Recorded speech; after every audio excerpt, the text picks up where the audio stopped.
ஆனா இன்றைக்கு நம்முடைய சமுதாயத்தின் மதங்கள், மார்க்கங்கள், அநேக சபைகள் கூடி என்ன சிலுவையை தூக்கிட்டு அழுதான் தெரிகிறாங்க. சிலுவை என்பது ஒரு வெற்றி.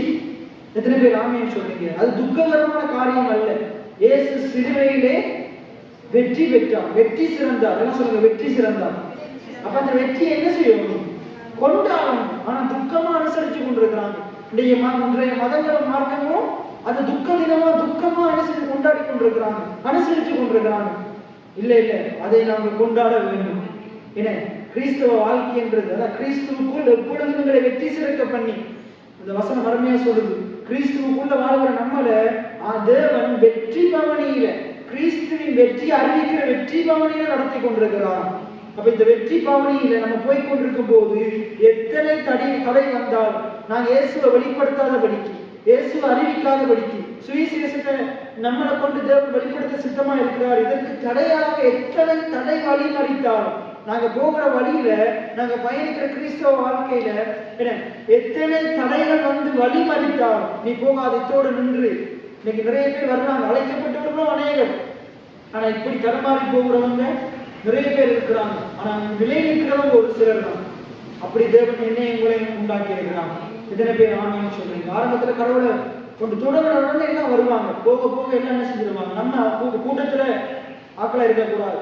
நாங்க ஆண்டவருக்காக என்ன நிற்கிற, வைராக்கியமா நிற்கிற ஒரு மனுஷனா நாங்க இருப்போம்.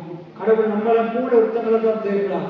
ஏன்னா சோர்வு நிறைய வரும். ஆனா இப்படி அழகான பாட்டு பாருங்க, 1000 தடைகளின் வைத்தார்கள். நான் உங்களுக்கு சொல்றேன், உங்களுடைய வாழ்க்கையிலையும் இயேசுவை நீங்க வாழ்ற வாழ்க்கையில இயேசுவை பிரதிபலிச்சு கொண்டிருக்கிறீங்க. உங்களுடைய வார்த்தையினால, பேச்சினால, நீங்க ஆண்டவரை நீங்க தேடுகிறதுனால நீங்க ஆண்டவருடைய நாமத்தை மகிமைப்படுத்துறீங்க, அவருடைய வாசனையை வெளிப்படுத்துறீங்க.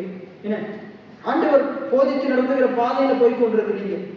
இதுக்கு தடையாக எத்தனை பேர் வந்தாலும், என்ன சூழ்நிலை வந்தாலும், என்னென்ன தடை உங்களுடைய வழிகளில் இருந்து நீங்க விழும்படிக்கு, வலது பக்கம் இடது பக்கம் சாயும்படிக்கு உங்களை வழி மறித்தாலும் கொஞ்சம் நீங்க பயப்படக்கூடாது. எத்தனை பேர் ஆமேன்னு சொல்றீங்க? நீங்க பயப்படக்கூடாது. நானும் விழுந்து போயிருவனும், ஏன்னா இந்த கூட்டங்களுக்கு வர முடியாம போயிருமோ, ஏன்னா அவர் இப்படி சொல்லிடுவாரோ, இவங்க இப்படி சொல்லிடுவாங்களோ, ஏன்னா இதற்கு குழப்பங்கள் வந்துருமோ, பிரச்சனைகள் வந்துருமோ, ஏன்னா ஆண்டவரை விட்டு நான் வழி விலகி போயிடுவோம் என்று பயப்பட.